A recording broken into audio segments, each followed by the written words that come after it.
Hello, everyone. Welcome to our state training.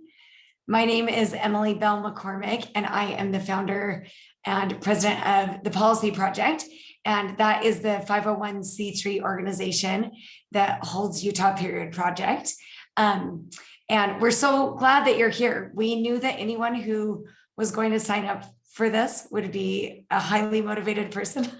We don't expect this legislation to necessarily go through in all of your states, but we are so glad you're here, and we're so thankful for your willingness to start thinking about this issue and get involved in your state. I know from our team, there are a lot of different backgrounds on this call. You know, we have some people who have already talked to a legislator and gotten some legislation introduced in the state. And then we have people who are literally like, I don't know what this is, but I'm kind of interested and want to start on this. So we have it all today. So you are in very good company, no matter where you are on that scale. So just to get started, this is advocacy training. We want you to walk away with a knowledge of where you can start, or if you've already started, how you can continue, what some next steps might be in that. So just the agenda will be, I'll share some thoughts on laying the groundwork for menstrual policy in your state. And then we'll hear from Kristin Andrus, who is the community champion. And she will talk a little bit about building a community movement. And then we will hear from Mary Catherine Perry, who is our Director of Policy and Government Affairs. And she's going to talk a little bit about the legislative process. And then Brooke Gledhill Wood is our Director of Legal and Programs. And she will go through just kind of takeaways and learnings that we've had from this whole process. There's a lot there, as well as some first steps and how you can get started. And then we will finish up with some Q&A. We know that there are going to be a lot of questions, so write them down or keep notes on what your questions might be. You can also put them in the chat and we can go grab those. But just keep a hand on there. Anything that doesn't get answered today, we're going to be following up next week with an Instagram Live.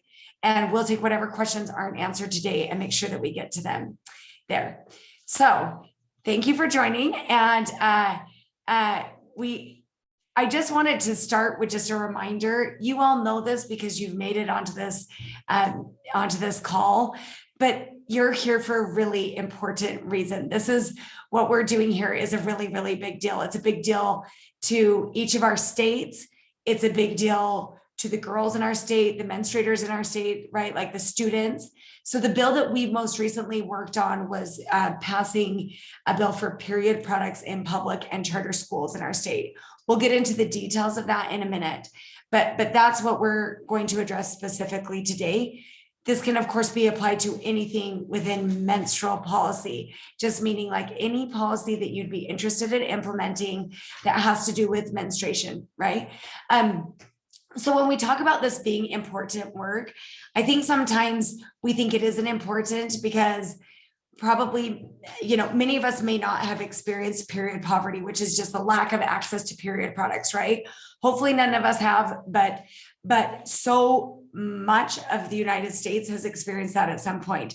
I'm sure you've seen the statistics, but national statistics are that 7 in 10 girls have either missed school or know someone who's missed school due to a lack of access to period products. So we're talking about 70% of our students, right, have missed class because of that. I know that I had missed class because of that in the past. It's actually, and menstruation, like especially if you've had menstruation cared for your whole life, this doesn't always feel like a massive issue because you kind of may think of it as like, this is just a stop I make at the grocery store, some Advil I take, and some tampons and pads I use for 3 to 5 days a month, you know?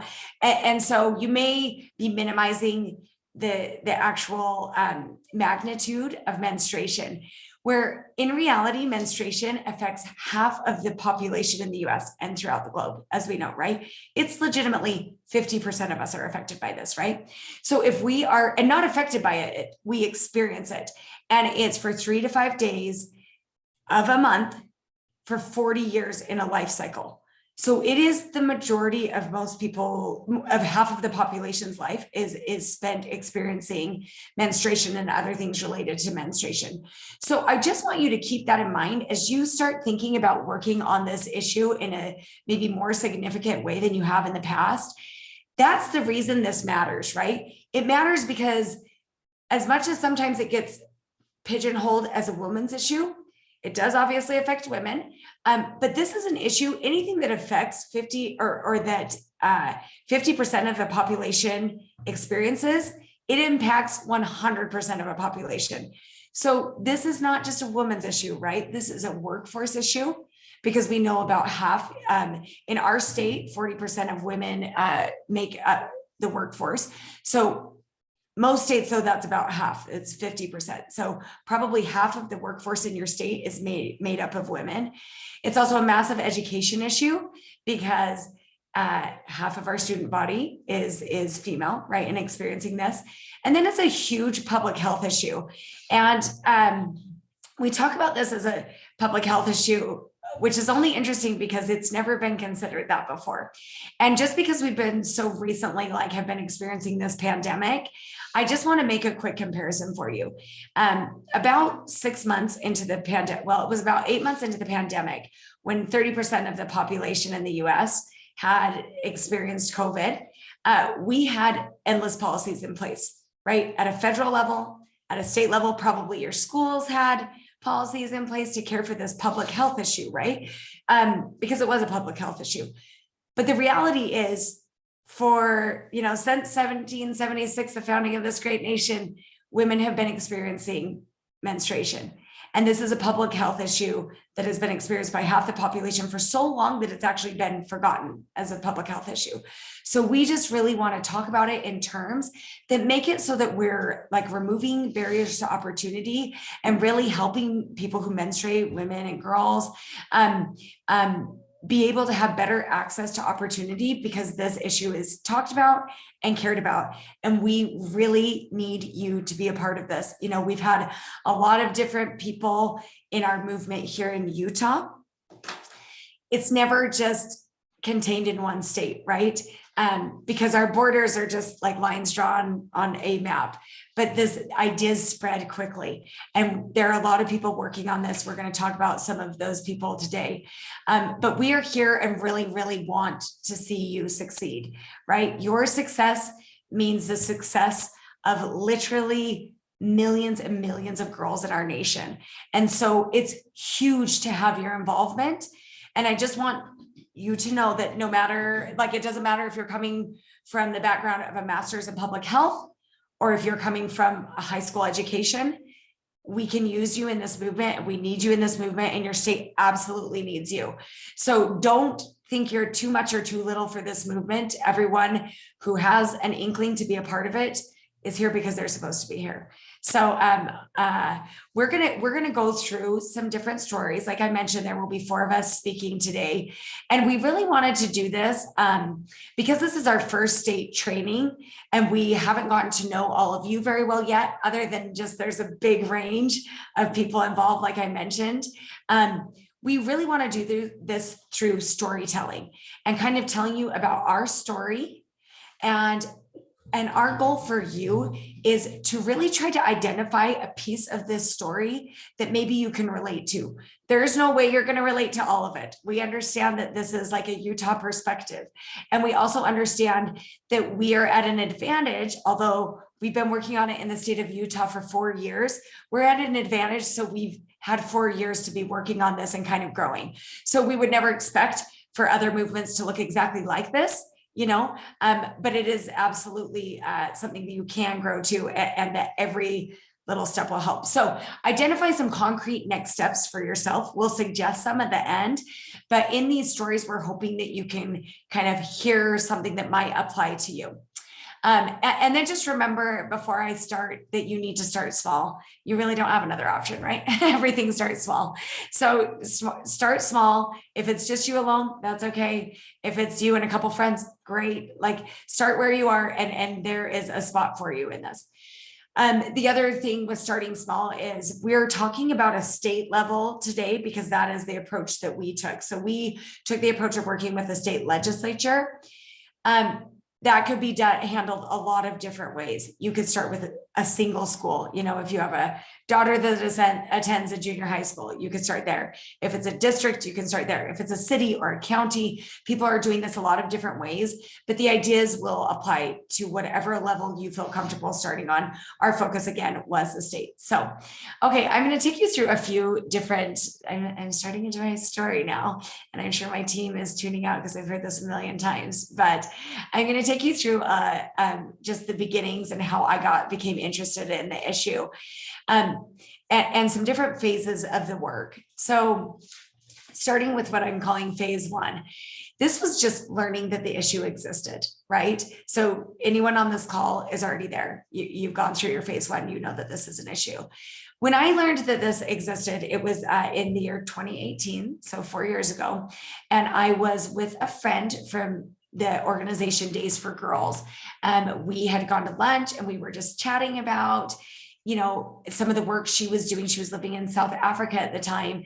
And we were chatting about, okay, what does menstruation look like worldwide? And she was kind of talking about these dire circumstances that girls in very low income countries who were attending school were facing. Like it was keeping girls out of school. They were getting punished for bleeding on the seats, even though they didn't have product to care for it.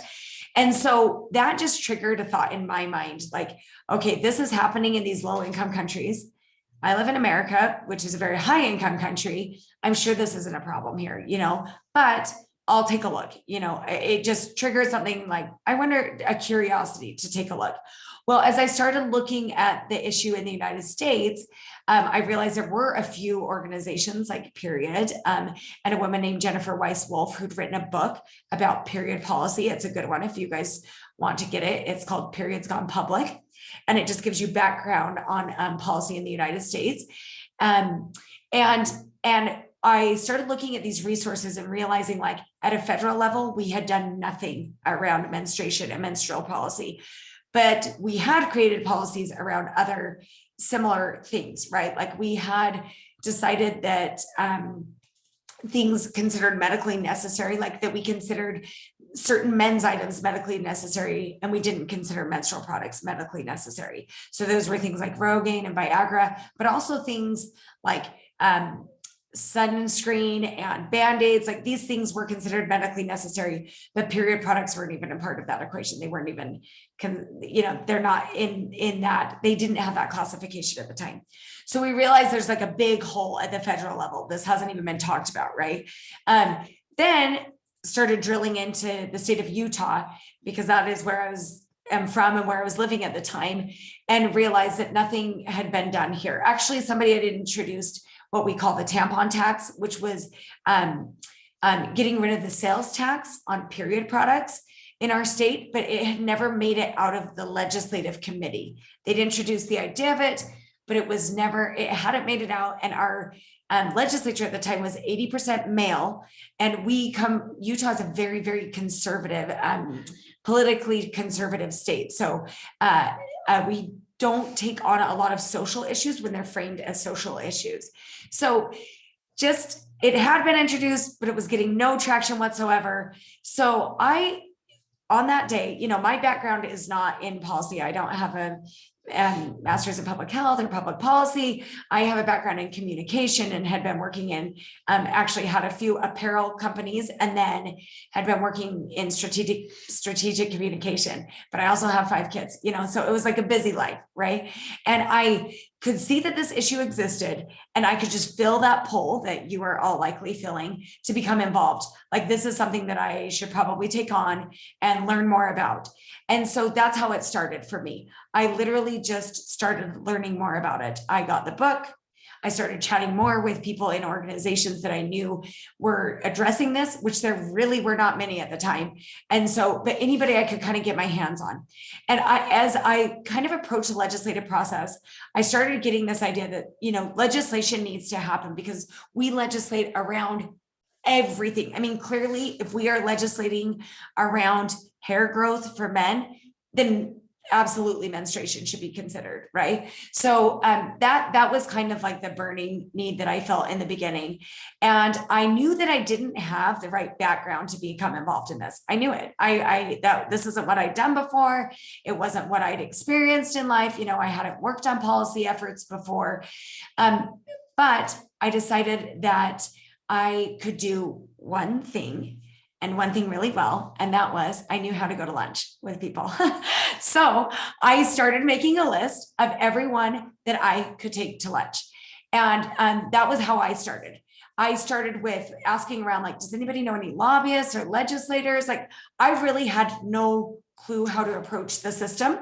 And so I literally started going to lunch with anybody that would go to lunch with me that had anything to do with the political system in the state of Utah.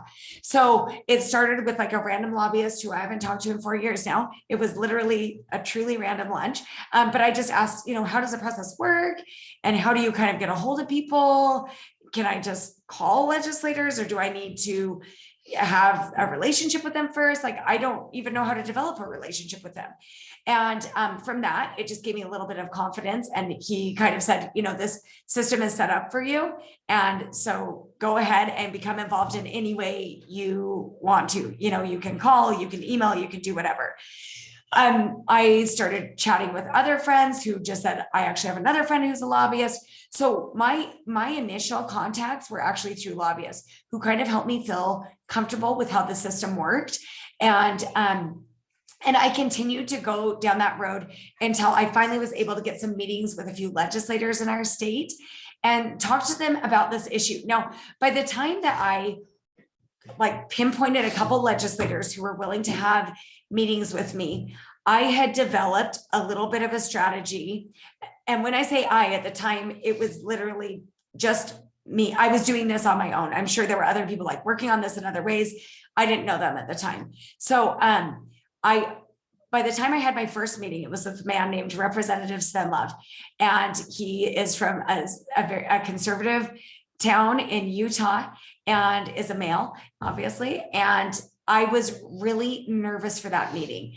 And I realized that I needed to craft the right message because our state is really conservative. And the people I talked to, activists I talked to, or in other states, had mostly been from more progressive states, more democratic states.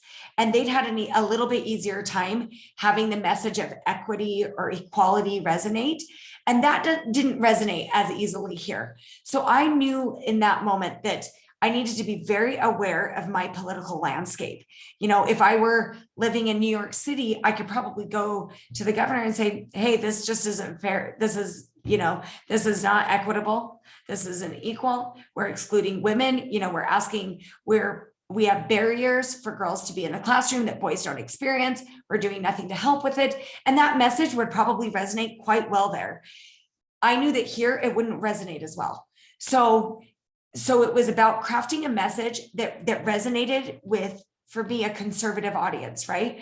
And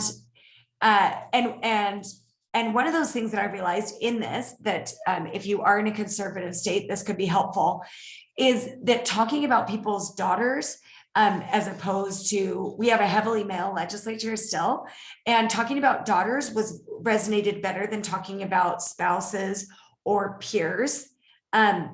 And so that younger generation and our duty to them was a little bit more appealing of a message. And also comparing period products to toilet paper. One of the interesting things that we found in this process was just a realization that some male legislators who had not experienced menstruation before actually thought that it was something that you could hold. So not everybody thought this, but like going number one or number two, the other bathroom needs, they had made an assumption that, hey, well, if you start your period in class, just hold it for a minute until you can run and grab period products. Well, if you've menstruated before, you know that that's not a possibility, right? So we realized that was a really effective message, was saying hey, this is a necessity, and menstruation is more like a bloody nose than it is going number one or number two, right? It's spontaneous. It happens. You don't know when it's going to happen, but it happens, right? And when it happens, you have to care for it immediately.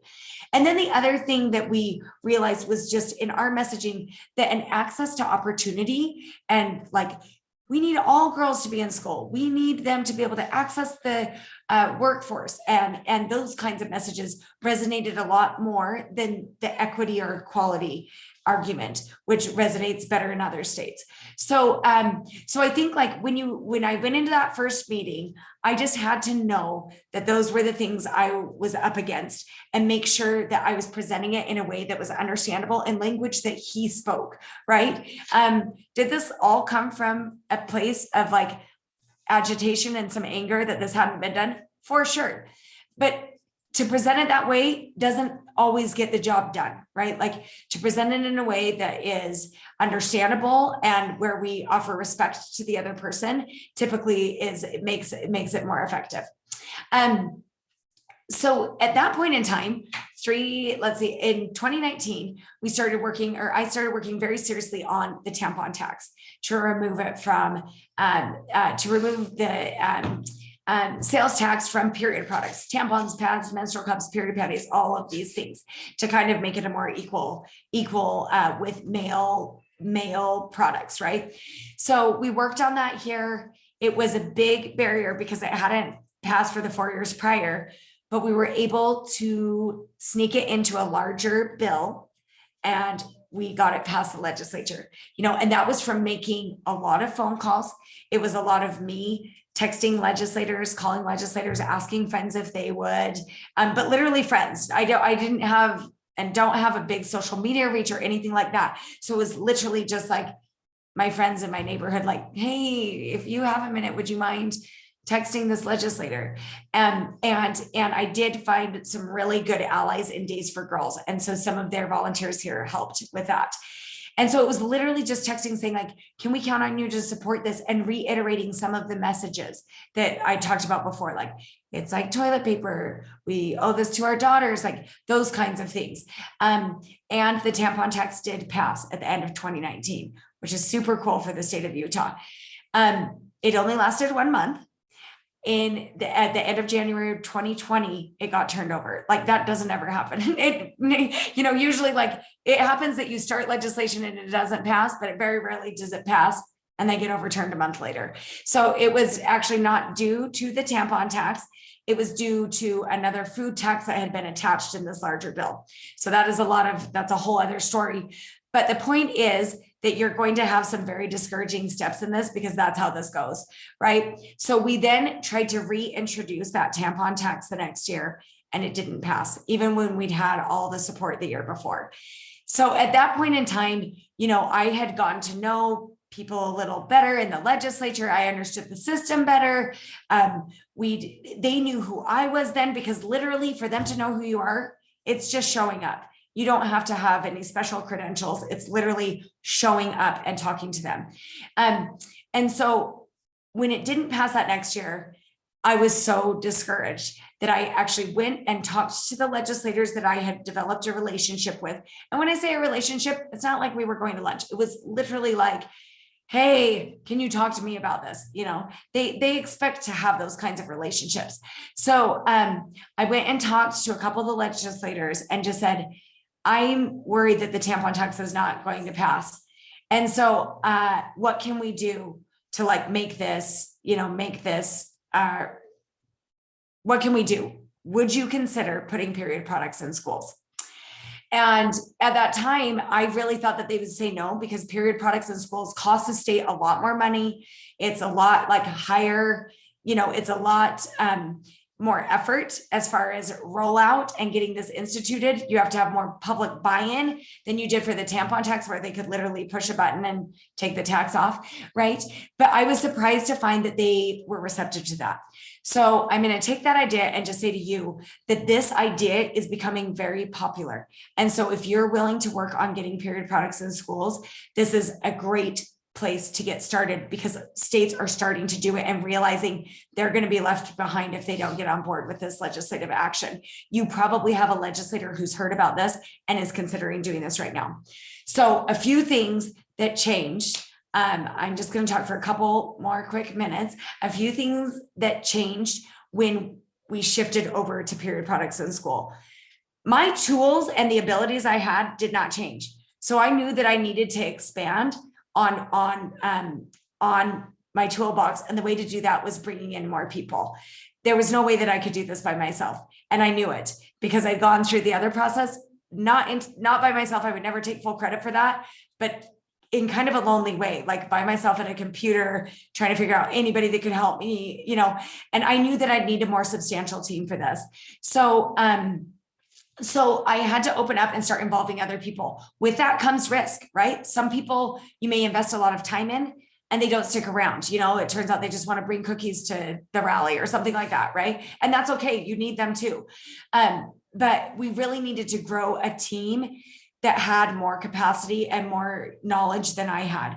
So that was a really neat experience. We were able to put together a couple people that I'd met over the years.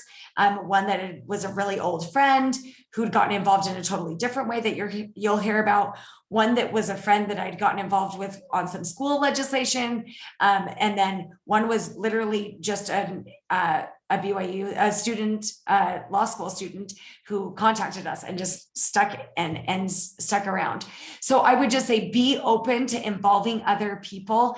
You will lose some people and it is hard to lose them when you do, but you need the extra resources, right? Like you need people to help you on your team.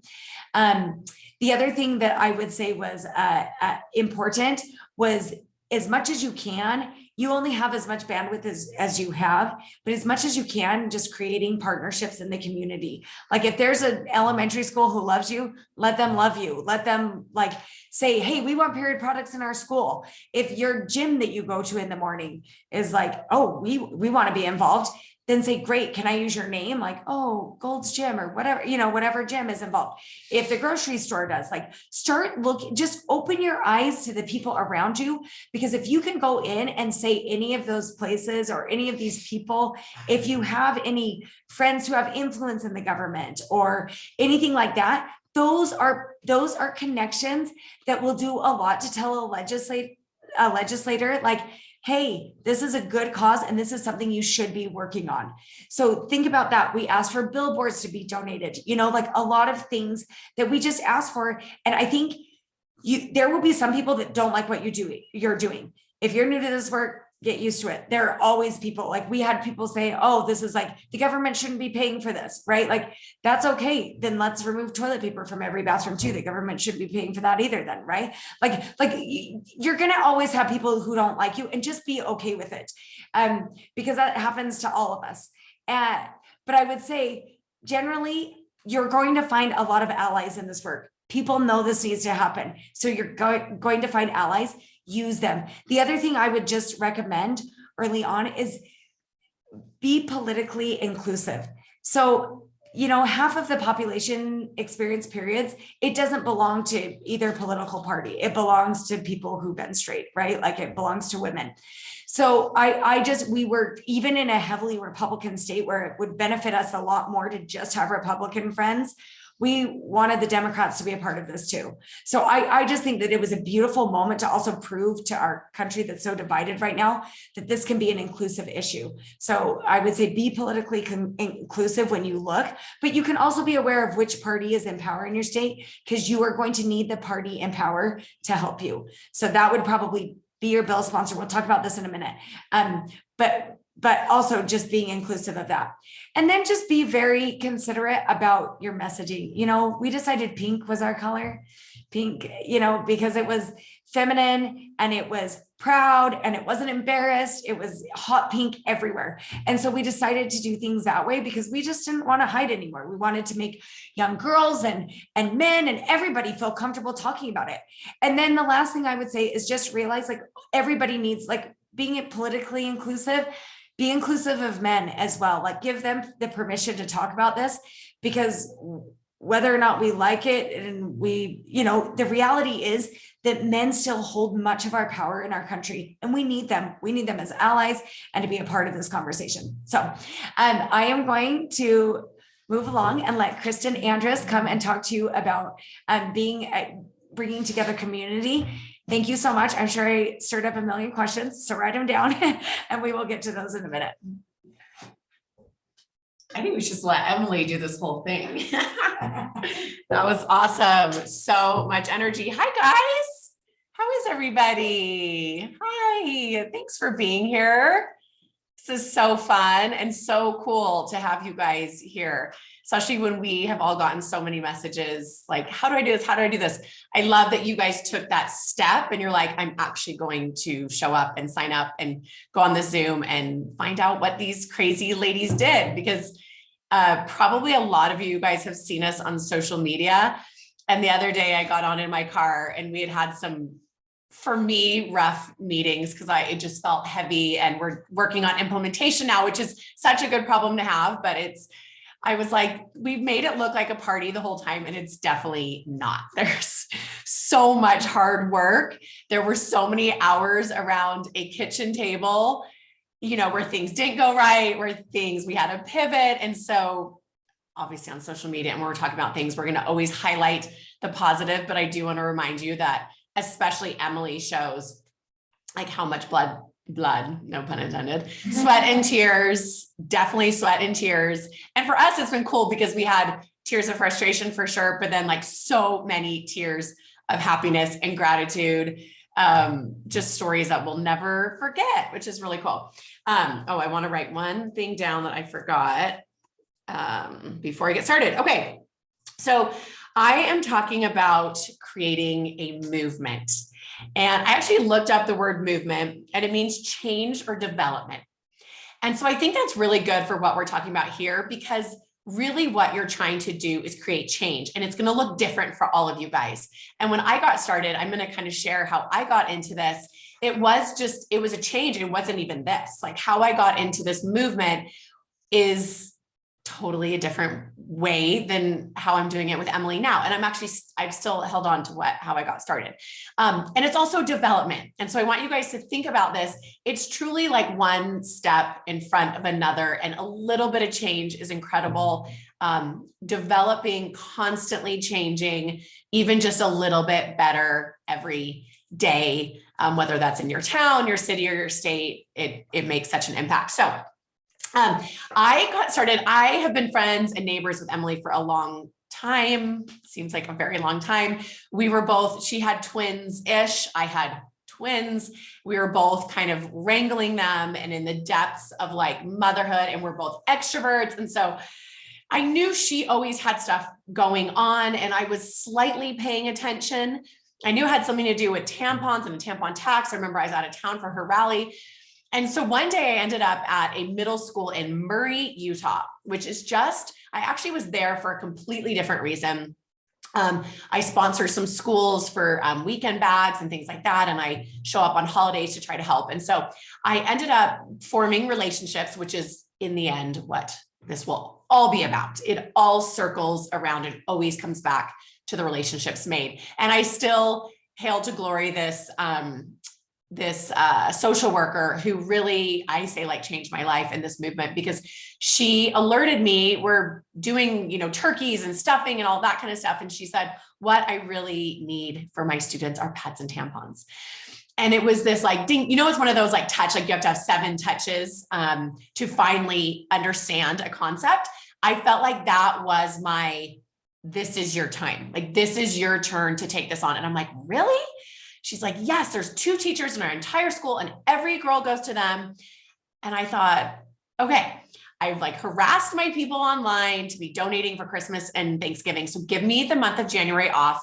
And in February, I'm going to come back and we're going to do a big online, pretty well. We ended up doing a fundraiser, and then also I'll talk about that a little bit, and then we dropped off. We did like a product drive as well.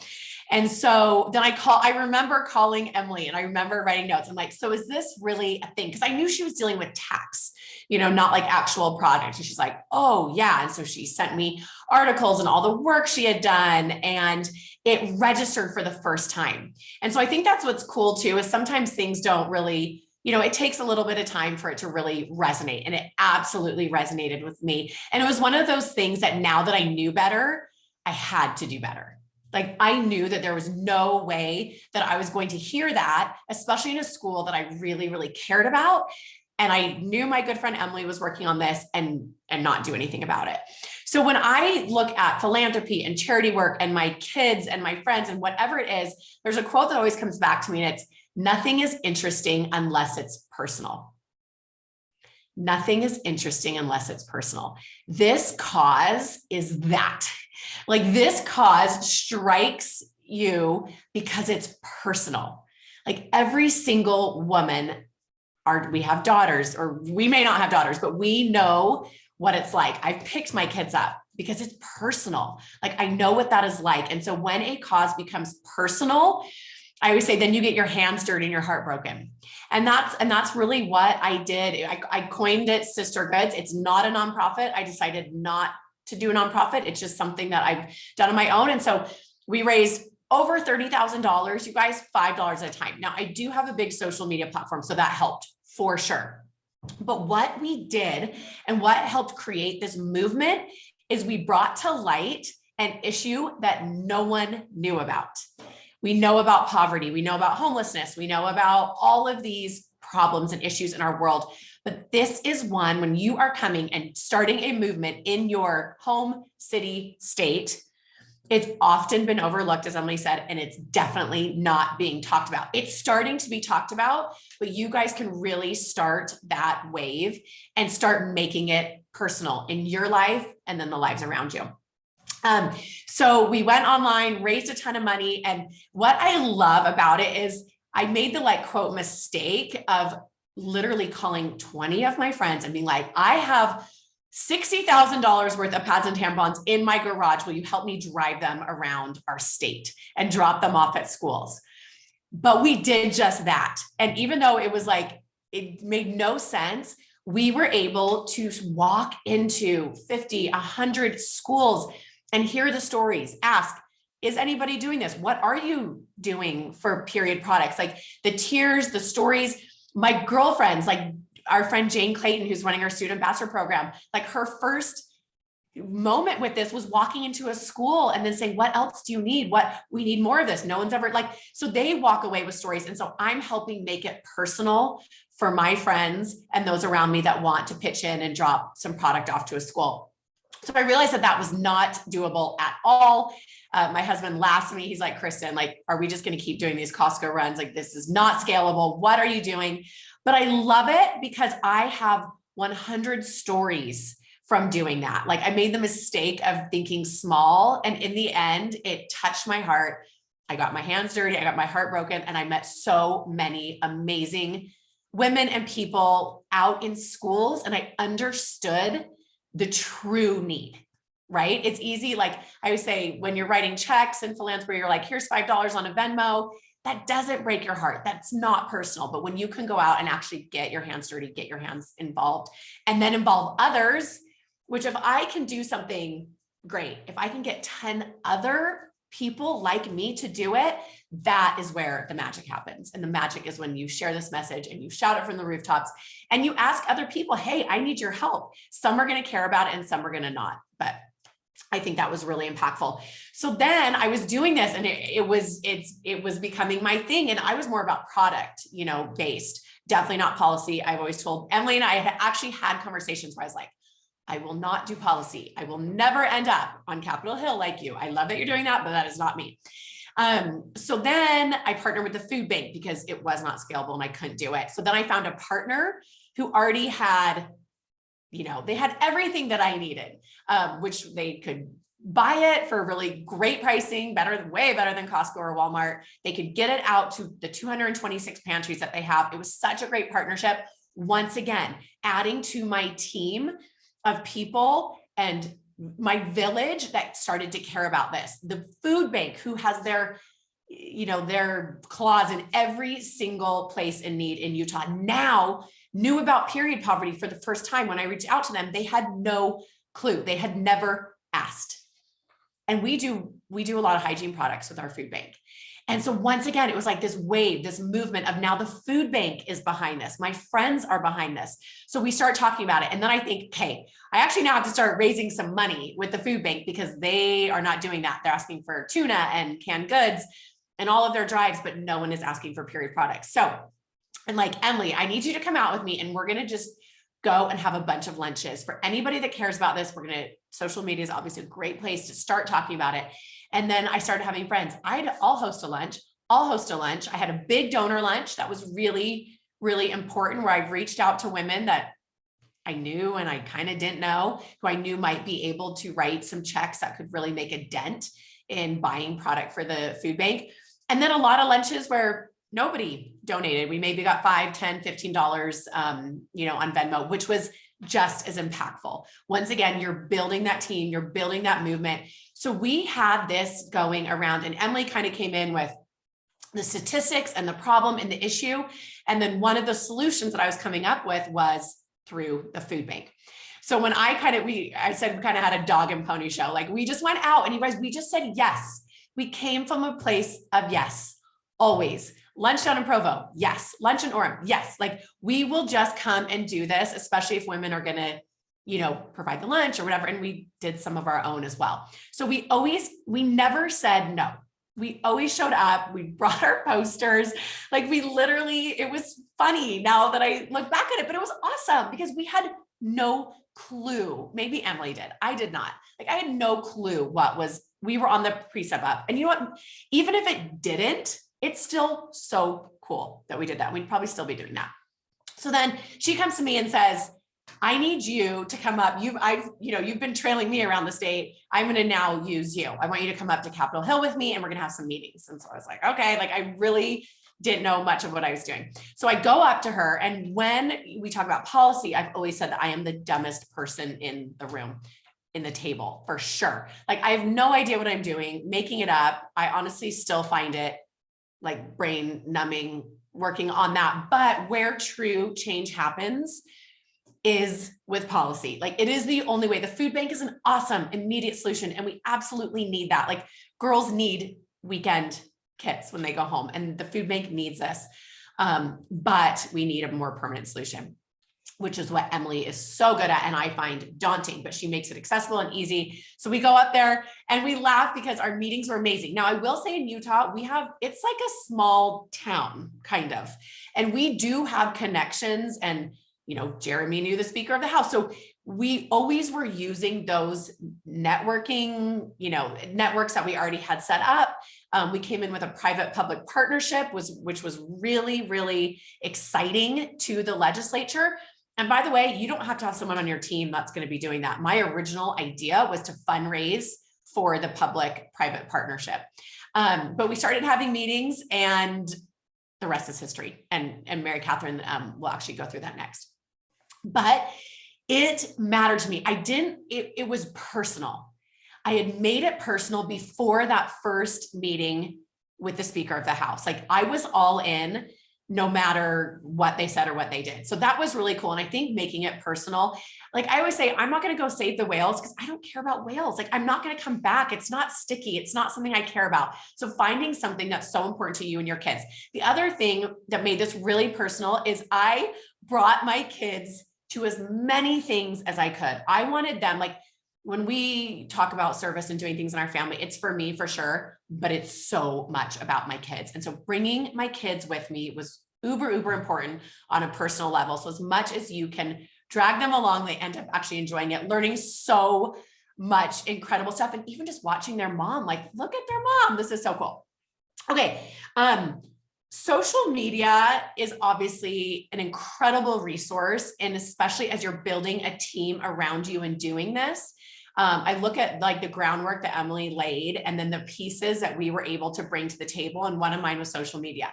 I happen to have a decent sized social media, but you may not, most likely do not, but you will find people in your team that care about this issue that do. And social media is, fairly important because you can get that message out. So as we laid this groundwork and we had these lunches, of course, we're posting about them and we're having so much, we truly were having so much fun. Like I look at pictures of, Emily and I, before this all started, and we're laughing and smiling and like we had so much fun. It was like, I want to be a part of that. I want to have a lunch. And we had people calling us, hey, like, can I do this? Absolutely. Because it was so much fun. So make sure along the way, whether you're sitting at your kitchen table by yourself or bringing in a team, that you're having fun. So much hard work, but so much fun that people are like, I want to be a part of this. And that is absolutely, between the pink and the balloons and the lunches and all the stuff, it was like, hey, this is like intriguing and definitely something I want to be a part of. Let's see, what I loved about this, especially as we went out and did all this, is, like Emily said, it was nonpartisan. It was not, I had uber conservative girlfriends who threw lunches and very liberal girlfriends that threw lunches, and really were all in on this. And business owners, right? They're always looking for a way to talk to their people, and brands are, and so we had so much of that in the beginning that really kind of got us going. I look at all of the little pieces that laid the groundwork of really how this took off, especially in the movement. So by the way, by the time we went to Capitol Hill, people were talking about this. This was a thing. Like, it had never, really reared its ugly head of this problem of period poverty, maybe on a smaller level, but it had grown. We were talking about it, and it's talking about it in your gym, your church, your home, your school, wherever you are just talking about it, talking about it, talking about it. I truly believe, and this is not the way that the policy project works, but for me, hands-on is so important. We've been able to do hands-on packing parties, service projects. I did so many of those with businesses where we did a run, we did a bunch of these sisterhood events, and they were able at a big gym that had, once again, like these girls had a huge social media following. And so that really helped. And it was pink, and we had a DJ. We made it so much fun that you couldn't help to be like, helping girls, having so much fun. I am totally in. Like, who does not want a break from the humdrum of life to be involved in a fun, do good activity? So I was able to do quite a few of those where it really was sparking interest in a lot of people, and a lot of people wanted to come and be a part of it. Let's see, but the hands-on, like doing packing parties, having people collect them and bringing them to their schools when they can touch the product. I believe that that's what connects you. It's one thing to Venmo $5 or write a check for $10, but when you actually have a box on your doorstep and you're collecting menstrual products, like, and your family sees that, and then your girls bring it to the school or your boys bring it to the school, like that hands-on to me is really empowering for people. And it's that connection that a social media post is not going to do. And then if you can have people empower people, that is my other thing is, I feel like as I'm going out and I'm on social media and having that platform, I am trying to empower people to do it themselves. I get 100 asks a day to promote things, and I come back to them and I'm like, the power that you have and the influence that you have in your sphere of 300 followers is absolutely insane. Like, it's insane. You can do so much with that. And so empower people to do this themselves. And I think that makes all of the difference. Through time, we ended up having, we went to lunches, and then we had events, and then we had, by the way, this was not any money out of our pocket. The companies would sponsor the events, and the companies would do that. And so building, once again, more partners, the team, like, I feel like by the time we went up to Capitol Hill, we had this huge group of women and companies and people and families that cared about this issue, that had committed money to this issue, or had committed product, or they showed up to an event. Anytime that someone actually, just like you guys here today, makes that step in the right direction, they're bought in, and you want them to feel ownership in this and to take it out and to do it how they do it, right? The way that Emily does it is different than I do, and the way that MC does it is so different. The Student Ambassador Program was an amazing, and continues to be an amazing program for us. But once again, it's adding more soldiers to the war, right? Like, it was the Speaker of the House's idea, and thank goodness we listened to that part. And he's like, we need to get more girls involved. We need more girls up here. So we ended up doing, once again, more pink parties with balloons and Diet Coke and snacks, and girls see this and they're like, this is so cool. Because let's be honest, we're in it for ourselves. Like, we either need a break or we want to do good, but we're in it for ourselves. And so if you can appeal to that and say, come and join the movement, come and be part of our team. Everyone wants to be part of something. And so even if it's just this small, little, tiny thing, everyone wants to be a part of something. Everyone wants to be invited. Invite, invite, invite. Talk, talk, talk. Like throw the party and 3 people come. It doesn't matter. It really, really doesn't. I can tell you we had not so many, but we had a good handful of fails. And you'd have no idea, right? Like we did things that not many people came to, or we thought that more people would be on, or we had this great idea for Christmas and it was like total bust. But like good for us, right? Like we just did it and we kept going and we kept going and we kept talking about it. And you can talk about your failures, but you actually don't have to, and people don't know about it. So the more you can do in putting one step in front of another and acting on it, and we'll talk about that later. But to me, that is what it's all about, is when, that didn't work. They canceled lunch. You will get that over and over and over, just like we did. You don't see that in the pink parties. You don't see that in all the fun. But there were so many roadblocks that could have stopped us, but we kept going. Once again, coming from a place of yes. I remember MC saying, we have, like, I go to the gym with Reagan billboards, and it was like, yeah, go say something, let's try. It was incredible. And I will say, I find this in life, that it's the things that you would never expect that happen that end up just blowing everything out of the water. So we ended up getting hot pink billboards all over our state. It was free. It was one conversation in a gym. Can you imagine if she's like, I don't know her very well. It would be weird. I feel a little awkward. I'm not going to come from a place of yes. That would have changed. So I'm like spitting on the screen. I'm so sorry. I'm like doing this. That would have just been such a miss. And so always leaning into the lunch, like going. And this is not like, till you're so tired, but just setting up the lunches, showing up, building that network, building that team. Our team is so incredible because each of our talents are so different from the other. Like I could never do or have the passion, truly. Like maybe I could, but if you don't have that passion for policy, I mean, I walk away from this, I'm like, that was awesome, but like policy is still just so frustrating to me. But thank goodness we have people like Emily who will follow policy. That's like their thing. And we just have these rare talents in each of us, and building that team is so incredible. Let's see, what did I miss? Am I at my time? So my last story, my last takeaway is that my whole nothing is interesting unless it's personal, and trying to help others feel that, is I sat next to my daughter who's 14 in the principal's office a couple of days ago. And it really, really hit home in that personal way where I thought everything I've done, every hour I've spent, every tear for good or bad has been worth it. She's a 14-year-old. We're in a private school, which our bill does not cover. And she came to me, she's like, Mom, your bill doesn't cover my school and the students here. She said, I want to talk to she called the principal. She set an appointment. She came with this little shower caddy that she got that she could like suction cup to the wall. And she's like, with eye contact, she had practiced this over and over and over again. She barely looked at her notes, and she came with an ask, and she advocated for herself and the girls that she goes to school with. It is personal to me. And I think you can make this personal for yourself. And maybe it doesn't end up being this cause, but make something personal, include your family, include your friends. People want to be a part of what you're doing, and you can absolutely change the world. So thank you so much for being here. Thanks for listening. Obviously, we're very passionate about this. Okay, now we have Mary Catherine Perry. So excited to learn from her. Okay, thank you, Emily and Kristin. Those were great presentations. They're amazing, and you can just feel their passion like coming out of the screen. I love it. So I'm Mary Catherine Perry.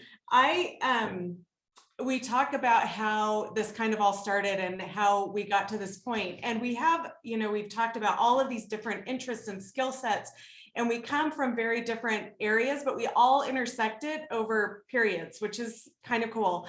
So I have 4 kids. I started my professional career right out of school working for the Utah State Legislature. And I did that only for about 7 years, but I learned so much. And then I took a really pretty long professional pause.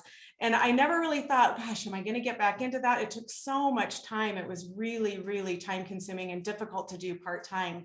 And the thing that brought me back into this world was COVID. So it was really kind of quite accidental. And when we talk about getting our hands dirty and things, I came at it from more of a public education, like K through 12 route. During COVID, our school district was the only one in Utah that didn't go back. And I started to worry about all these kids and these families and if their needs were getting met.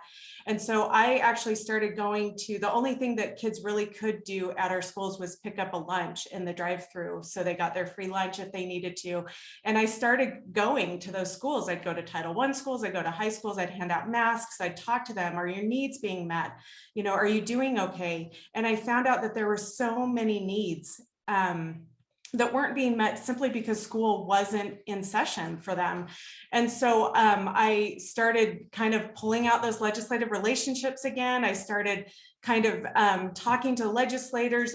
Emily came in through that way too. We would be at schools together, we'd do press events together. And then once we kind of closed that chapter, she said, hey, I'm going to work on period poverty. Do you want in? And I said, absolutely. We've got to help these students. We've got to help these families. I personally didn't know that much about period poverty. So that was kind of a new thing for me. But as soon as she talked to me about it, I'm like, absolutely. We've got to work on this. And so I was thrilled to be a part of it. That came from me being in a position of saying yes. She took me to lunch. I didn't realize it was a job interview, but it turned out to be one. And I was super excited to be involved. So again, my experience is more with the state legislature. Everybody's states legislatures, they're going to look a little bit different, but luckily, at least in Utah, by the time I got back into kind of this work, how a bill becomes a law hadn't changed a ton. But this is also something that could be replicated everywhere. It doesn't necessarily need to be a bill. It can be a rule. It can be a ordinance. If you're working with a city, with the county, this can be kind of something that you do at whatever level or in whatever kind of realm that you're working in. And so you might be working with legislators, but you might be working with council people or a mayor or a school board president or whatever. And so those are the relationships that you can just kind of pick up what I'm talking about and move it into your world.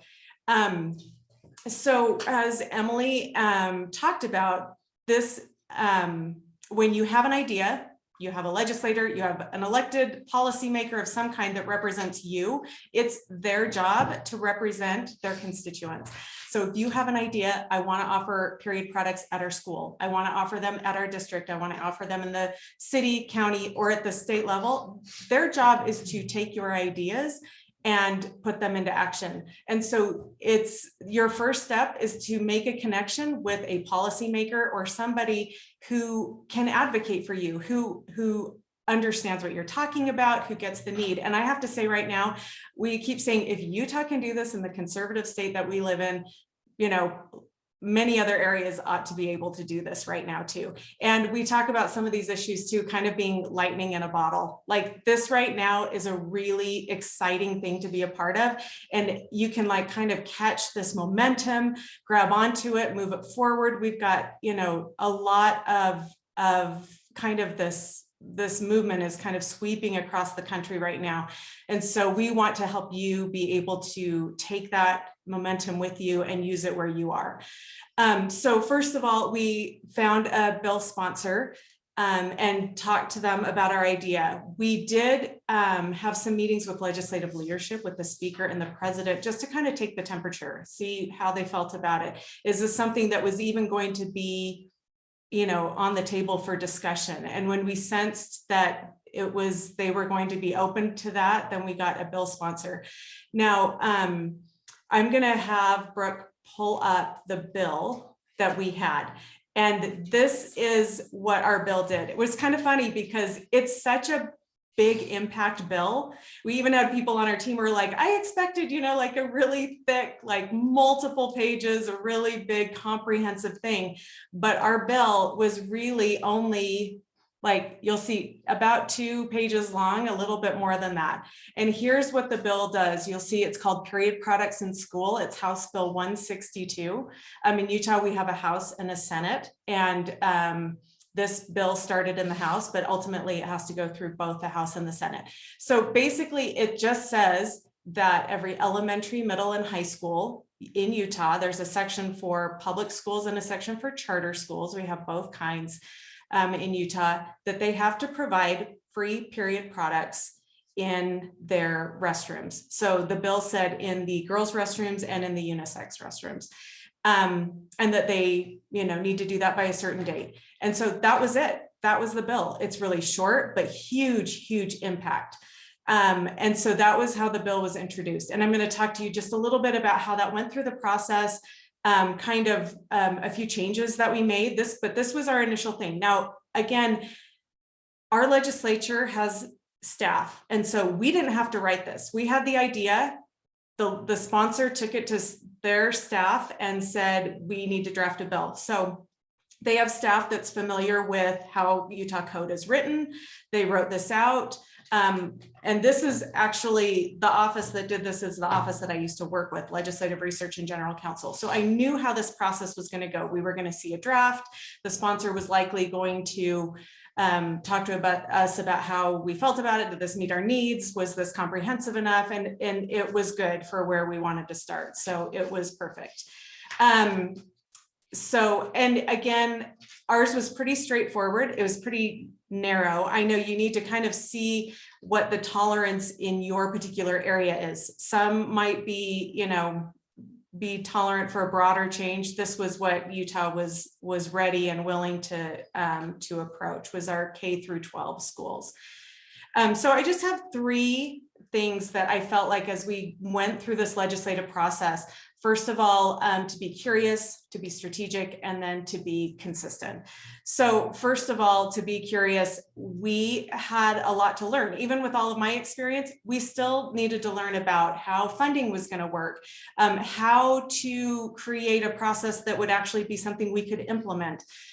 We had a lot of questions. So first of all, we met with a lot of the legislative staff offices, which sometimes, maybe you don't have a relationship with a particular legislator, but you might know somebody in their office, like with the mayor's staff or with, somebody that works with the school board, and just say, teach me about how change works in this area. We have this idea. How can we make this change happen in this area? And so we talked to legislative staff that drafts the bill. Like we told them our side of the story, which can be hugely beneficial too, because when the staff goes to work with the legislators, if they've heard our side of the story and kind of where we're coming from and our data and our research, and we can show them the need for this, it's not like they'll necessarily advocate, but they might, but also at least they'll be informed what the full issue was. So we met with legislative staff. We met with the fiscal analyst's office, which is the office that dealt with funding for bills like this. And we just learned a lot. We just had conversation. We asked a lot of questions. And then when it came to actually introducing the bill and taking it through that process, we were really strategic. So one of the things that we did is we tried to keep the message very student focused. This was super important because, again, it wasn't about us, it was about the students we were trying to help. And so, and as we kind of had these conversations with different legislators, we realized that the message, we were very aware with how this was coming across. What are the points that resonate with them? And the thing that we found that would resonate and that was appealing to them is when we talked about their children, when we talked about their grandchildren, when we talked about students that they knew in K through 12 and the need that there was to keep them in school, to keep them in learning, to keep them on their sports teams, to allow them to go to PE and to learn with confidence. It wasn't necessarily about addressing the needs their wives had. It was really about children. So we kept this really student focused. In fact, we want to show you a quick video of some of the students that we got involved. And this video was not like super high, like professional grade. We had some student contacts from a charter school in the area that were amazing and brave and willing to get on a video and talk about this need. But it's a very basic short video, but we used it quite a bit in our messaging. And so we're going to show that to you right now. Oh, okay.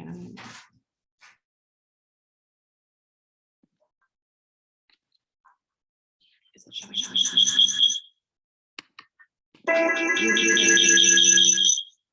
Sorry,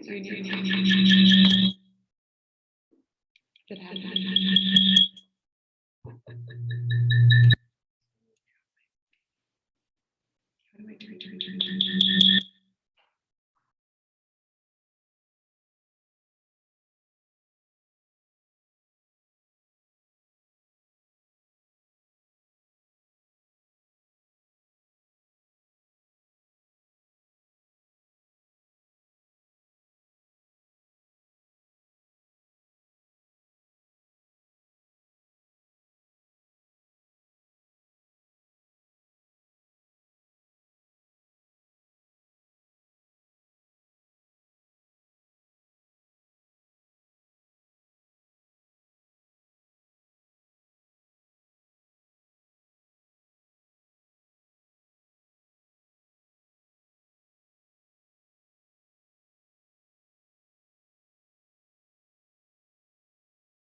I was in chair learning how to use tampons and, panty liners because you're in the air a lot. But I had an accident one day. Nobody told me anything. No, everybody must have saw. It was the worst experience ever. Honestly, I was tearing up because I was so embarrassed. I never want to go through that again. Oh no, the only thing around is toilet paper, so let me use it. And it's just sad because it's like, it's the women's bathroom. You think they'd have something that everybody uses. Stuck in my leggings, and I was like too shy to go and talk to somebody, and since we were so young, that school just didn't carry anything for it, so I kind of just had to wrap a sweater around the waist the entire day. I have to cover myself and run to the bathroom, hi from everyone. It's just not comfortable. I didn't want to go to work, and I didn't want to tell my boss that because he wouldn't understand, and I didn't want to tell him because I was scared. Everybody goes through it. It would be very nice to have access to free period products. Your school has your back, and we understand.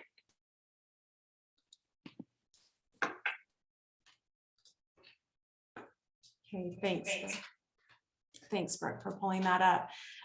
So that was a video that we used. We used it at events. We used it for some of our social media outreach, but those students were so brave, and it really kind of gets to that message of the need versus just the policy or whatever, but exactly who it was going to impact. So there were several ways that we engaged our students. So first of all, we had a video like that. Another thing we talked about was our student ambassador events, where we would go around the state and we would hold events where we'd engage students from the northernmost part of our state all the way down to the south. And we asked them to write to their legislators and ask them to support House Bill 162. And we asked them to share personal stories about it. Here are some pictures of the events that we went to in Salt Lake City, in northern Utah, in southern Utah. Again, it was overwhelming, the support. Everyone wanted to come be a part of it. It was neat and exciting, but we actually, when we got them together, we talked about how a bill becomes a law. We talked to them about how they can use their voice and advocate for change. And so we had them look up who their representative and their senator was, and we had them write to them. And so we had postcards printed, and none of this was super a burden to anyone. We just kind of printed up these postcards. And then if you can see, we have a picture here of those postcards, and we had them delivered. This is a picture of the Senate floor. And so each desk here is for a different senator. And when we went to go watch them vote on this bill, we looked down and saw these postcards on their desks. That was not something we set up to have happen. It was, they were there, and we knew that they were hearing those students' voices. And then another thing too, when our bill went through its process, it was introduced, it went to, first the bill in Utah will go to a committee hearing, and the committee usually has like, you know, anywhere from 8 to 12 House members or senators on it. And so those are the opportunities for public comment. So here are committee hearings. We had those students that we saw in the video. If you look in that first picture, you can see Kristin testifying. In the next one, that is Representative Lisenby, who sponsored our bill. And next to her is one of those students from the videos. And then we have Emily testifying there too. And so we brought those students up. If they didn't speak, they were there in the audience. You know, their families came to support. It was really sweet and very, you know, heartwarming and heartbreaking all at the same time as they talked about this. And so we made it personal. We kept the focus on the students. And I think in that way, legislators really, really felt it. So as the bill moved through this process, one thing that we tried to be really too on this third point that I made was to be consistent. And so our messaging was consistent.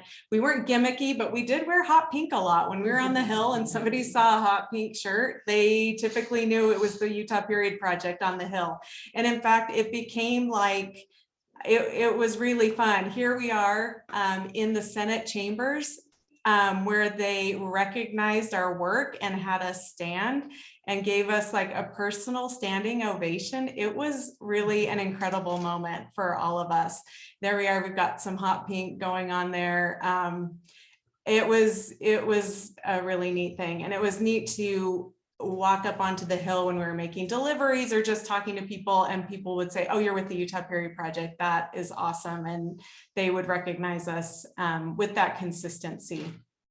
Okay, so there's two parts of this that I want to talk about. I just want to talk about really quick with the bill and the process it went through, but also the funding, because that was super important. I'm going to kind of breeze through this really quickly. So in our legislature, the House and the Senate have to pass the same version of the bill. So the bill started in the House, it went through a committee, and it passed out unanimously. Every member of the House committee voted in support of that. So after that, it went to the full House of 75 representatives from all over Utah, and they voted on the bill, and it passed unanimously. Like, we didn't know if some groups were going to come out and like say, we don't agree with this or whatever, but we were amazed. So it passed unanimously through the House. And then the bill went over to the Senate. It went to the Senate committee, passed unanimously again. Then it went to the Senate floor. And like, this is Utah, guys. Like, we didn't know, like, there's never been a bill quite like this. And so to see it go through so well, and to see all of our hard work in preparing the ground for this to kind of come to fruition was amazing. So it went to the full Senate. They voted on it unanimously. Now in Utah, it has to pass the Senate twice, the full Senate. So it passed. You know, something interesting happened after that first passage of the Senate. We had a meeting with some local people in public education, and we were talking to our state level public education administrators, and they said, you know what, we're happy to talk about this bill, but we're actually not in charge of this because the bill doesn't specifically say that we are. And all of a sudden we're like, oh my goodness, we have made some assumptions about this bill that we need to address right now. And actually, thank goodness the Senate still had to vote on it one more time, because that gave us a moment to go back. We reached out to the bill sponsor. We're like, oh my goodness, we need an amendment to this. And so we got in touch with them. We gave them some of the language that we thought might work. They gave it to staff, and we created an amendment, which was only really 2 lines, that said our State Board of Education will oversee implementation and compliance. And I have to say, that was like a game changer. We had made some assumptions about this. We saw that that was not going to happen, so we took care of it in an amendment. And so luckily, Our sponsor was on board. We had a Senate sponsor who was on board. They placed the amendment. It was adopted. They voted on it again, and it passed unanimously once again. But at that point, the bill had to do one more thing that we weren't anticipating, which was it had to go back over to the House, because like I said, the same version of the bill has to pass both the House and the Senate. So the bill went back to the House for another vote with the amendment in it. And again, it passed unanimously. And so this is so exciting. This is just like the green board of every single House member on final passage was so exciting. So to be able to say that we had a bill pass our Utah legislature without a single dissenting vote is really incredible. Like that usually happens with like maybe minor changes, like minor, details. We went in to clean up some language on this, or we just needed to update this. But to have such an impactful bill pass our legislature unanimously was really incredible. We all say like, we're so proud of Utah. Like they caught the vision, they took it, they did it. And it was really great. Okay, so the other thing I want to talk about for a moment was the funding side of it, because we got asked a lot of questions about that. So we had this unique public-private partnership where we had two donors come in. The Gail Miller Foundation pledged $1 million to help buy the dispensers, and then Kristin, Andrus, who spoke earlier, her family foundation came in and matched that and gave another $1 million to help purchase the dispensers. So we had $2 million to purchase the dispensers. And then we were asking the legislature to fund the products that would go into the dispensers. So we were very insistent, and like part of our messaging from the very beginning was that we did not want to place a mandate on schools without the funding to go with it, because we know public education and schools provide so much for students already. We didn't want to add another layer of that without giving them the financial support to actually see it through. And so we talked about, again, at the beginning, we were trying to learn, like, how can we, lobby and advocate for funding for this, especially on an ongoing basis. And so we, as we talk to legislators, again, we're in a conservative state. They're conservative in policy, but they're also conservative in finances and in their spending. And so we asked them to create a way for ongoing funding to take care of this. In our kind of negotiations and in the things that happen with the legislature, they can have a plan, but the final decisions on the state's budget are made in like the last 2 to 3 days of the session. And that's when all of the finals, when they get all their numbers, that's when the decisions are made. So all of these discussions leading up to it kind of had us thinking, in the end, well, there was going to be one-time funding that was spread out over 3 years to kind of get the program started. And to support it. And at that point, schools would absorb the costs in their regular operations and maintenance budgets. And so that's kind of what we thought was going to happen going into the end of the session.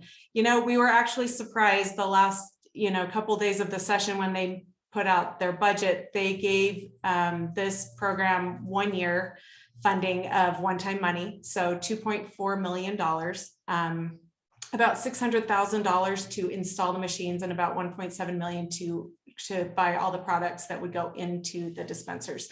And so, and then after that, unless this is prioritized next year with new money, then after a full calendar year, then schools will begin to take this cost into their operations and maintenance budgets, just like they do toilet paper, hand soap, and those kinds of things.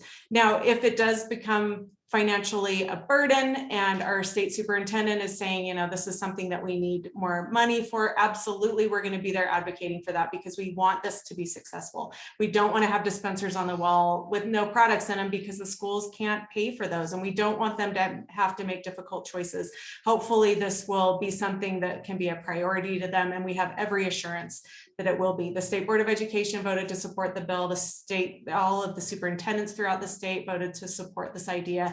It just has broad, widespread support throughout the state. So we have confidence that even at the local level and, principals we've talked to, there's so much support about prioritizing our students and keeping them in class through fulfilling this.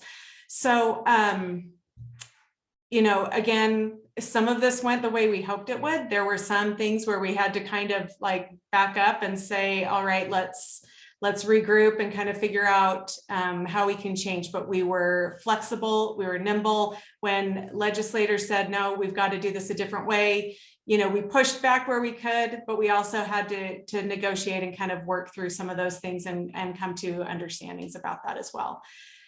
I'm trying to think if there's anything else. I just, you know, like I said, we all came at this from different directions.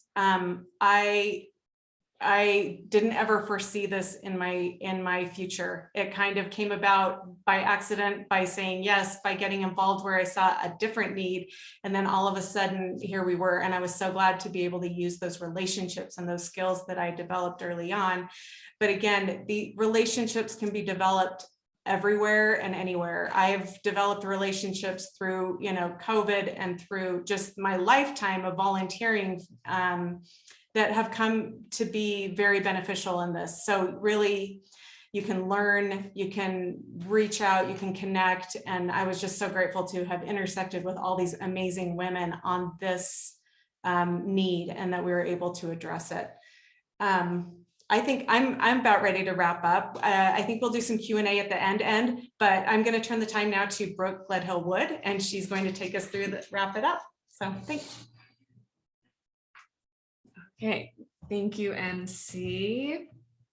Okay, so for my section, I'm just going to give some high-level takeaways, suggest some first steps, and then go over a list of resources that we're going to email to each of you.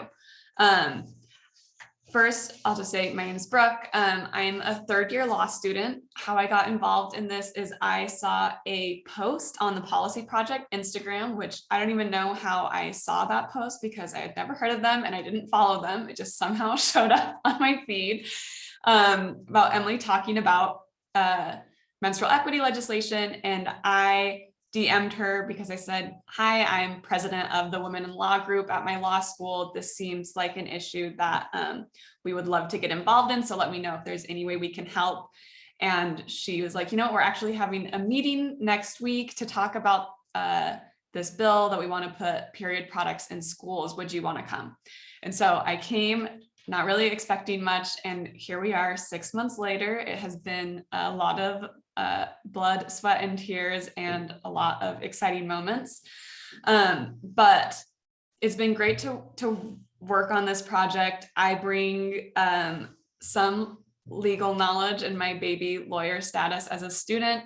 I also bring some like millennial knowledge of being able to use like Google Drive and things like that. And so it's been great to have a seat at this table with these women who have more connections and experience than me, but that also to see I have valuable assets that I can contribute. And so I just want to encourage anyone on this call, whether you feel like you have a lot of experience in this area or you're just starting out, there are totally things that you can bring to the table. Okay, I'm going to share. Okay, these are the high-level takeaways that I want to talk about. First, as Kristin mentioned in her piece, we recommend that you just come from a place of yes. We did 100% did not chart out this course when we first met together in September. We honestly did not have a clear idea of how this was going to turn out. We didn't know that we were going to take over the state with hot pink. Like, we just knew we had a goal and we wanted to make it happen. And the way that we got highlighted on the news, the way that we, got hundreds of people to come out, the way that we got so much interest is that we were always coming from a place of yes, we're not really sure what opportunities are out there, but we're open to meeting with anyone, going to lunch with anyone, participating on any kind of panel, really just to get the word out. Even though for most of us, we had a lot of first times during this work, we wanted to say yes, and that really helped us build momentum and just gain support for this movement.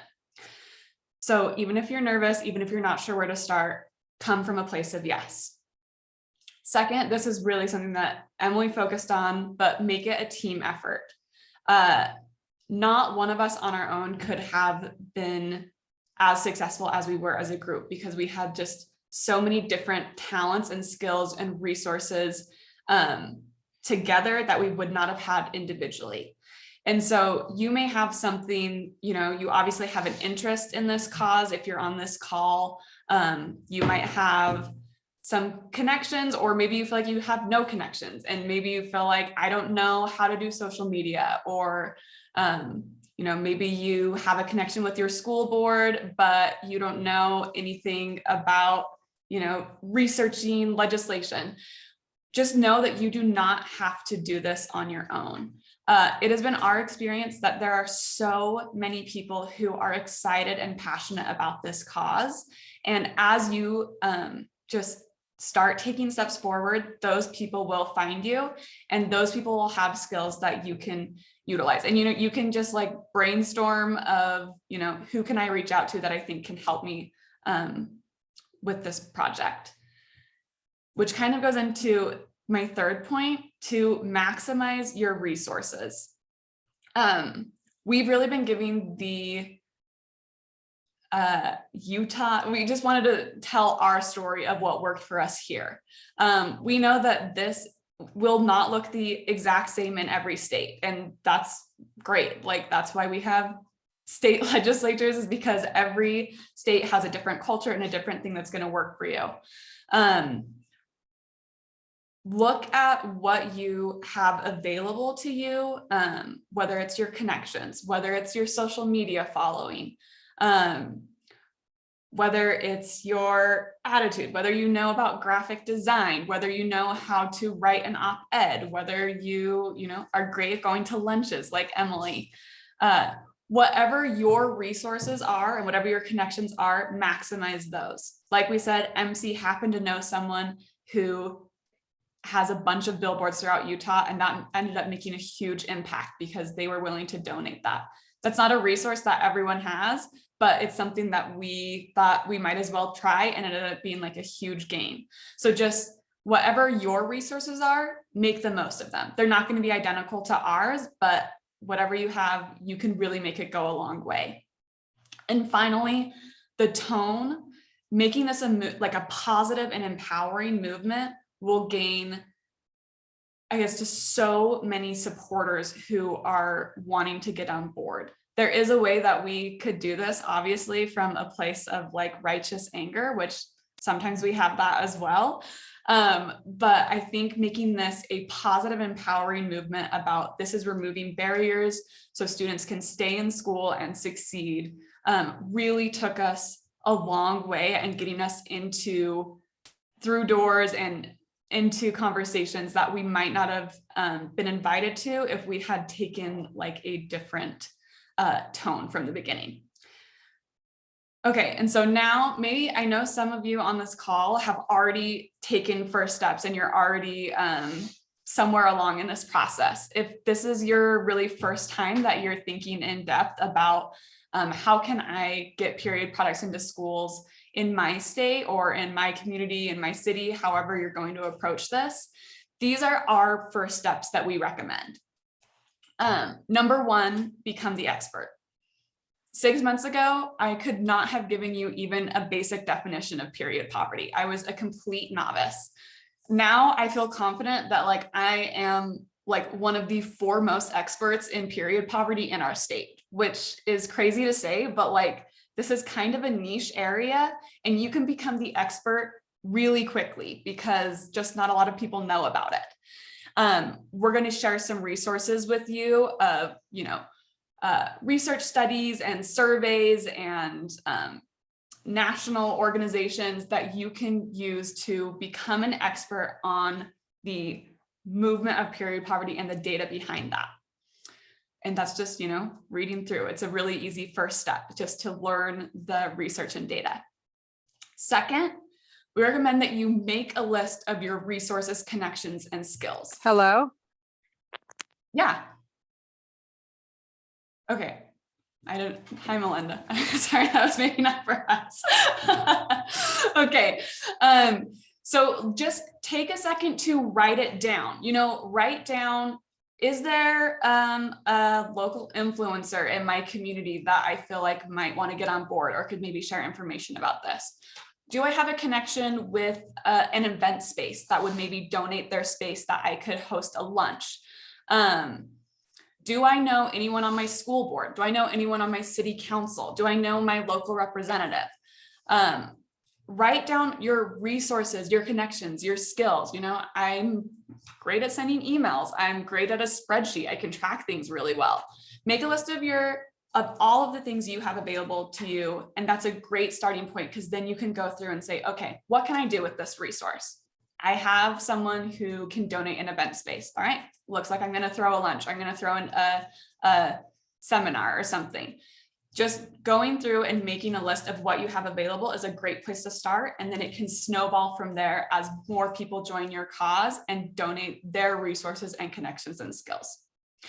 And finally, we would invite you to set up 3 meetings. Once you have this list of your resources, connections, and skills, take that step of reaching out, because this truly is so much more fun and so much more effective if you're not doing this by yourself. And so you can reach out to, you know, maybe a friend that you have that you feel like would be on board for this. You can reach out to, you know, educators. You can reach out to students, city council member, a local nonprofit that might be working on this already, donors. Just set up 3 meetings to get the ball rolling and see what you guys can make together. Okay, now I'm just going to quickly share my screen of the little resource packet that we have put together that we'll be emailing to you after this, along with the recording of this event. Okay, so here we have the cover page. Okay, up first, we have this section on period poverty research and data. This is again going to that step 1 of becoming an expert. There are some really good, kind of these first ones are a little bit more public facing surveys and data that's been collected that has great statistics about period poverty and about specifically student and teenager access to period products.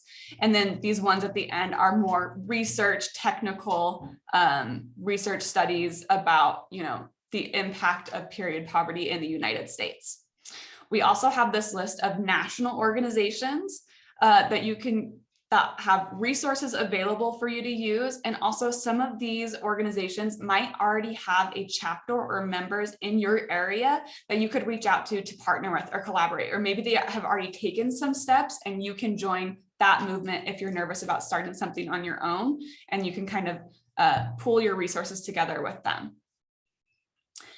Next is these links to different bills from around the country. I don't know if this is a comprehensive list.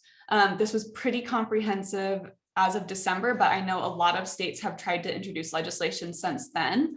But I would really encourage you to click through some of these bills and look at how different states have approached this, because there are a lot of differences. I think Utah is one of the only states to put period products in K through 12 schools, because we feel really passionately about just changing the expectations of what's in every bathroom. And we also know that there is a good portion of girls that start their periods really early, especially those who come from adverse backgrounds. And so we really wanted to go K through 12, but a lot of other states are doing, you know, 3rd through 12 or only middle schools, only high schools. There's a difference in how many bathrooms there needs to be in. Some states are only doing like 50% of bathrooms, or, you know, 1 bathroom in the school. We wanted every bathroom. There's a big range in how people are paying for this. A lot of states have just done kind of like an unfunded mandate. So it's just, you know, schools now have to do this. Of course, we did the public-private partnership and some startup money. Colorado is doing like a grant program where the schools have to apply for money to cover the cost. So there's a lot of different ways that you can do this. And I encourage you to look through these different resources and identify what you feel like is the right fit for your state. And kind of what would your ideal bill be as you head into these conversations. Then we have this section on press.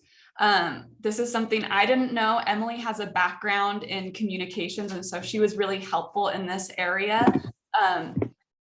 A great thing to do, I didn't know this, when you send somebody like a press release, like if you put together a list of contacts from people from newspapers and news channels in your areas. If you send them a press release, often they will pull from that document you send them direct quotes and statistics to create a story. And it almost makes it extremely easy for those news organizations to create a story about you that then you can spread the word about. And so we linked to just a few stories that we were featured in. And then at the end of this document, you'll see we included one of our press releases as a sample that you can see. We have like details about one of our student ambassador events here, and you'll see that we included quotes from our team that they could then pull for stories. We also included like data on period poverty and why this was such an important bill, so that then they could include that information in their news stories as well. And then finally, just a couple helpful tools. Some of you may already know about these free resources, but I'll tell you they've been really helpful for us. Canva, if you're worried, if you don't have a background in graphic design and making flyers and social media posts, this is a great starting point. It's a free online software that has a ton of free templates that are really easy to customize so that you can put together. Eventbrite, which we use for this event, we found is really a really great platform to manage events, and you can keep track of contact information and things like that really easily. And it's free as long as the tickets that you are selling are free as well. And then of course, we'd invite you to follow us on the Policy Project Instagram, where Emily mentioned we will continue to do question and answers via Instagram Live for anyone who is trying to replicate this in their state or community. And so look out for those, and we're planning to maybe doing one of those like once a month. And so we'll save those there, and it'll be a great resource for you. Okay, so like I said, we're gonna send out this packet after after we end today, and we'll include a link to this recording, which will be posted on YouTube. Okay, now we have about 20 minutes left. We're just going to open it up to question and answers. I'm going to have the rest of our team join me here. And then, yeah, if you just want to, if you have any questions, you can drop them in the chat, or you can unmute, introduce yourself, where you're from, and we can talk about it that way. Do you want me to come in the middle here? Okay. Yeah, this is good. I don't have to be. We'll just I need to. Here, we're kind of just here. We're kind of do this. Okay, I need to eat my almonds. You know, I'm so proud of all of you for sticking with us. I know. Sorry, we're gonna try to get everybody in the view if we possibly can. Sure. Yeah. Okay. It's a huge too. Great. We're ready. I literally am Fire starving. away. Kristen's I having a might little eat snack while we do this. Low blood sugar. Yeah. Let's see if we have any. You can put them in the chat, or you can. I'll go. Can I go first? I'll go first. My name's Avery Hendricks. I'm with East Idaho Period Project, and like that is our whole organization is thanks to you guys. So thank you for doing the groundwork for us. Sorry, what organization? East Idaho. East Idaho yes! Period. Yes. I'm so glad you're on here. Yes. Thanks so Awesome. much, guys. So my question would be, what would be the benefit of doing nonprofit versus profit? Oh, as an organization. Yeah. So the benefit of a nonprofit is just that you are able to, you don't incur any taxes like with the government. I mean, you should talk about this. Right? Yeah. Well, and I do want to clarify, Kristin had said that Sister Goods was not a nonprofit, and what she means by that, it's not a for-profit business. It's just, she's just basically like, she's like unincorporated. She didn't like legally form a nonprofit. She's just kind of running this as like a community organizer instead of formally incorporating. If you can also, I don't know the rules for every state. In Utah, you can incorporate as a nonprofit.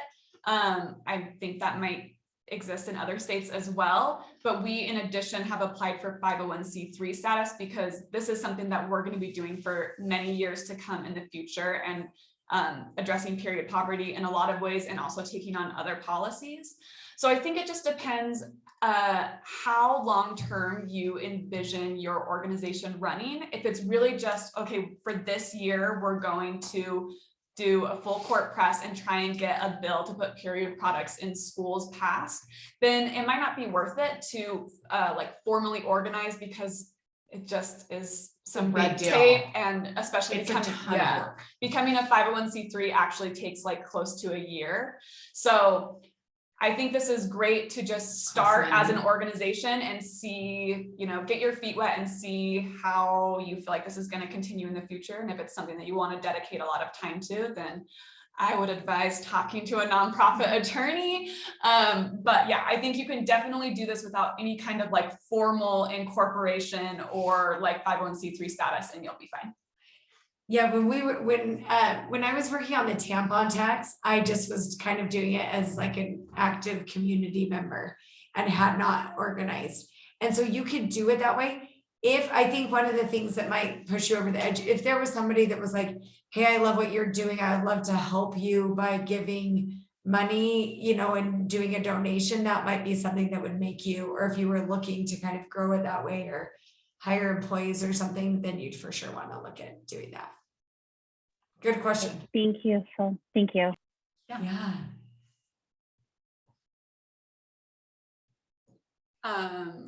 Yeah, okay, I'm looking at the, okay, someone said so much great information, thanks. Thank you. Love how you incorporate educating young girls in the process. That was, I think, so great for us, especially because the policy project, our nonprofit, is really focused on creating healthy policy ongoing and using this as an opportunity to engage like the rising generation in getting involved in using their voices for good was awesome. And I think it really helped like our movement gain like popularity and credibility in our community, because not only were we us adult women trying to make a difference, but we were also helping girls get involved and use their voices. And that was like, honestly, people loved it. So,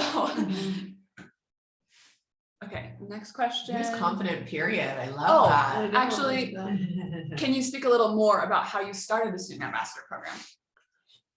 Sure. So the Student Ambassador Program, we actually started just to get support. I know Mary Catherine talked about this a bit. Just to show support to the legislature. Like, this isn't just coming from adult women, this is coming from girls who are in schools. So it really started with like one event. We thought, you know, we'll do an event where we are locally, which is in Salt Lake City, the capital here. And then as soon as we started talking about that, we decided in our state, Utah's a relatively rural state. And so we decided, you know, we really can't leave out everybody else, because some issues get tagged as just a Salt Lake issue and they tend to be put to the side a little more. So we decided, okay, what can we manage? We can manage like 3 events. One, again, we live in a really big state geographically. And so we did one in our capital city, and then one north and one south. And we literally just put it out on social media and put it out to like high school counts. You know, I had a friend that didn't work though.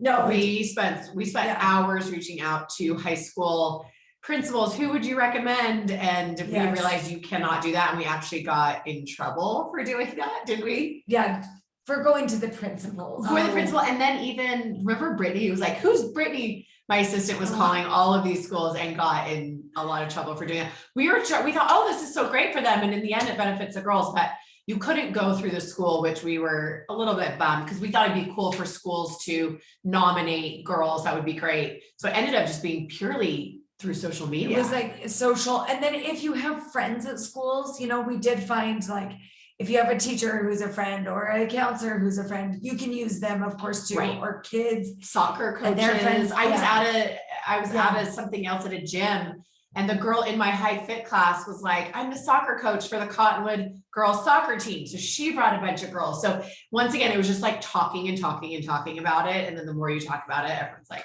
But this was like, especially like in our Salt Lake event, like we drew girls from 2 hours away. I mean, it became such and they self-selected into it. So even though we reached out to people we knew or friends daughters or whatever, it caught on and nobody wanted to be left out of this conversation. They realized this was getting big and important and exciting.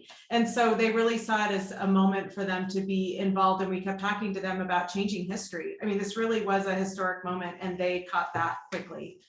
The other thing I'll add for that, if you're looking to do a student ambassador or something, or get girls and boys, whatever, involved, a lot of them are, if they're looking for jobs after high school or going to college, a lot of them, we really did try to tell them, hey, this is great for like a job application or for college application, you know, putting this on that you've been like an active part of your community is a really big deal. So that's a nice way to sell it to them too, to help them understand the value in it if they are not catching it. And it was also kind of a listening and learning tour for us because needs in the city are different than rural needs. And so we gave them opportunities to have table discussions where we gave them questions to talk about, like in your community, what are some of the barriers that you see? And so we would listen and they would share, and they got really brave and bold, and they would stand up and say, in our community, you know, I think some of our teachers don't want to talk about this, or I think that, you know, some people might not think this is appropriate for a school. And so it gave us a chance to learn from them as well. It was really valuable. Yeah. Okay. That's great. I'm sorry. I just have a quick follow-up. I'm actually the face of Confident Period. We are in Northern Colorado, and it was just me. I started out as a mom and a nurse of 2 students who have periods, and noticed there wasn't a lot of access, and I grew, and I'm now part of a bigger organization called Grace Upon Grace Project that provides diapers, wipes, and period products, no questions asked, here in Northern Colorado. I have just one follow-up question because we really want to work on that student involvement piece, and then I'll stop talking. I also have an English bulldog, and that's why I was muted because he's snoring loudly next to me. My follow-up question is, do you have a handbook for your ambassador program that you would be willing to share? Or is there somebody that I can contact privately so I don't take up all your time, just to kind of see what the outline was, what the commitment was, what your student ambassadors did besides, I saw the video, which is amazing, so that we can kind of use that as a template. And again, thank you so much for all of this invaluable information. Yeah, absolutely. We have a woman named Jane Clayton, and we will get her your, should we just put it in the chat? Jane's email is just. Yeah. If I know it. Okay. Okay. We'll get you, actually, will you put your email in the chat? Yeah. Sure. And then we'll send you her information. If anybody else wants to put your email in the chat, and she is our, she's the director over the student ambassador program, and she's great. She'll have those answers for you for sure. Perfect. I also love how you talked about, you started your own thing and then you found someone who was already doing something and joined with them. In Utah especially, we have such a problem of everyone wants their own nonprofit. Yes. Now, in our case, we're doing something very unique and very different than anyone else is doing it, especially the way that we're going about it. But I love, like Sisterhoods, for instance, I partner with the food bank because I'm like, they're already kind of doing this. So you don't have to be your own thing. You can definitely find what's being done and join with them. And then you're stronger and you start off stronger than not. So I love that you did that. Absolutely. We're part of a bigger menstrual coalition here in Colorado, and we welcome partners all the time. Love it. And the student ambassador was this amazing thing that came about kind of not as like one of our primary goals. Right. You know, we thought, okay, yeah, we should involve the students. And then it grew into this amazing thing. That was like one of these unexpected kind of little miracles that happened during this process too, which we love. So yes, it's an amazing vehicle for everything. Thank you all so much. Okay, MC, I feel like this question is for you. If I start at the school district, going to the school board, should I expect to have a plan for funding, or do most have funding like they would for toilet paper, soap, etc.? That's a good question. Let's see. If I start at the school district, so we found that in our state, there were tiny pockets of areas where schools had decided to kind of do this on their own, where maybe a teacher or two had been kind of carrying the burden of providing period products to a ton of girls out of their own pocket. And so like a principal somewhere had decided, okay, well, I'm just going to use my budget and put period products in a bathroom. Like there were tiny little one-offs here and there. I think this can be part of the conversation with them about what does your budget look like? Is there room for this? Is this something, that you can prioritize? But they should, if you're looking at individual school districts, a lot of those operate on their own budget, and they supply all of those products, toilet paper, hand soap, hand sanitizer, for all of the schools in their district, and they already have a budget for that. So if you can get them to, or talk to them about prioritizing period products, they might be able to, in their existing budget, to make that a priority and to implement that themselves. And I will say, this is another thing that you can look through the bills that we're sending out, because some states have even put into their bills, it's like unfunded from the state, but it specifically says you can reach out to like nonprofits and donors to fund this. And so there's a lot of creative ways that states are like thinking about this. So I would just approach it first as a conversation and see what your school district says. And then maybe you can have some ideas ready, just to like as a suggestion. If they're like, oh, there's no way we can do this, you can say, well, actually, there's a lot of creative ways that we could make this happen. So someone else want to ask something? Okay. Everyone's saying hi. Okay, this is a good question. Some of our local admin are pushing back about dispensers in the bathrooms because of vandalism. Did you experience any of this, or any tips? Yes, we experienced that. Yes, that was The pushback. That was we don't know yet. Yeah. Oh, not vandalism. We don't have them yet, Yeah. but go ahead, Emily. That was it's interesting because there are not, we were able to gain a lot of support and almost like positive peer pressure, people who may not have been for this idea into supporting it just because so many people were on board. That said, there were a couple things we heard, and I think it is really good to go in knowing this so you're prepared with what to say when you hear it. The first one was vandalism. There was a big TikTok trend at the time, like early fall when we were working on this, that was to destroy like bathroom property. I think it's going on a little bit, but it's losing popularity likely. And so that was one of the big questions was, well, if we put these in the bathroom, kids are just going to vandalize this. It's just like one more thing they can do. Well, the reality is that is not a good reason to not put them in the bathrooms, right? If it's a need, they can vandalize. They can also vandalize the paper towel dispenser, the toilet paper dispenser. We have many dispensers in a bathroom that can be vandalized. And so that is not a reason to not include something that's an actual basic need. The other thing that we heard a lot that I think would be good to be prepared for is that there's going to be waste. Like, well, what if the kids go in there and just take 100 tampons or take, 100 pads? First of all, with that, one thing that we know from a group called AmpFlow, they've done a little study that showed that usage always goes up when something new is introduced. So if paper towels were newly introduced, people were hoarding them a little bit, putting them in their pockets. Like, it's a scarcity issue, right? They didn't know if the next time they came back to the bathroom, if there would still be 2 paper towels. So we prepared the legislature with that and said, it likely we will have more extra usage the first year until girls become really comfortable that this is going to be there. It won't become a problem of scarcity. When's the last time any of us took extra toilet paper and like put it in our pocket? We don't, right? Nobody does. Whether you're high income, low income, that isn't a common thing that people do, right? So I would just say, be prepared for that. Like, the usage may go up. The other thing with usage for menstrual products is there aren't a lot of things that you can use them for except for what they're intended for. So, it's not like they're going home and making a pillow out of menstrual products or something like that, right? Like, this is truly something that's like, the use is what it's intended for. And so if girls are taking extra, they're likely meeting them. And again, that usage should even out after about a year.